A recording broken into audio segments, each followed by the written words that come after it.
Pertanyaan kedua seputar tentang membaca Al-Fatihah.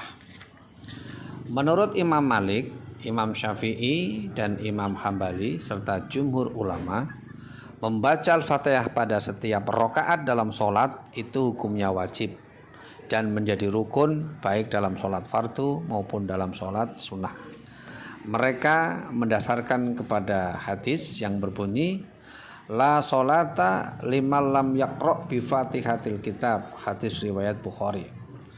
Tidaklah sholat bagi seorang yang tidak membaca surat Al-Fatihah.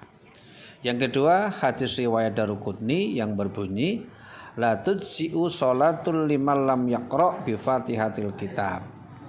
Sehingga dengan dasar tersebut mereka mewajibkan, merukunkan untuk membaca Al-Fatihah pada setiap rakaat dalam sholat. Adapun menurut Imam Hanafi, tidak wajib, tidak harus membaca Quran surat Al-Fatihah, karena mendasarkan kepada Quran surat Al-Muzammil ayat 20, faqra'u ma tayasyara minal Quran, yang artinya bacalah apa yang mudah bagimu dari Al-Quran. Quran surat Muzammil ayat 20. Artinya kalau Fatihah itu tidak hafal, bisa membaca Quran atau ayat lain yang hafal. Tetapi Imam Maliki, Syafi'i, Hambali, dan jumhur ulama mengartikan bahwa Quran yang mudah itu adalah maksudnya adalah Al-Fatihah.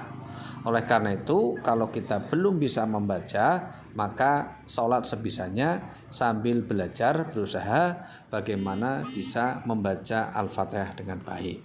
Sehingga kita sudah mengikuti rukun fardu daripada sholat. Insya Allah kita sudah membaca Al-Fatihah walaupun sambil belajar.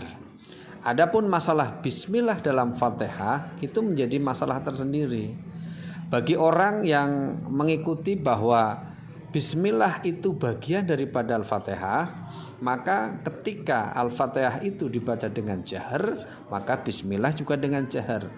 Tetapi ketika dia mengikuti bahwa bismillah itu bukan bagian daripada Al-Fatihah, ketika Fatihah itu dibaca dengan syir, maka tentu bismillahnya dibaca dengan syir. Namun demikian tidak menjadi problem yang begitu signifikan atau mendasar, karena semuanya dicontohkan oleh Rasulullah SAW. Bahkan ketika para ulama-ulama Arab dari Mekah datang ke Indonesia, pernah suatu ketika Imam Syekh atau Syekh Sudes atau Imam Sudes datang ke Jakarta, beliau mengimami dan beliau memahami mayoritas orang Indonesia adalah bermadzhab Syafi'i atau beraliran Sunni, maka beliau pun membaca Fatihahnya diawali dengan basmalah yang dijaharkan. Nah, disinilah kita pentingnya mengetahui sejarah, mengetahui hukumnya, jadi tidak mudah menghakimi, menyalahkan orang.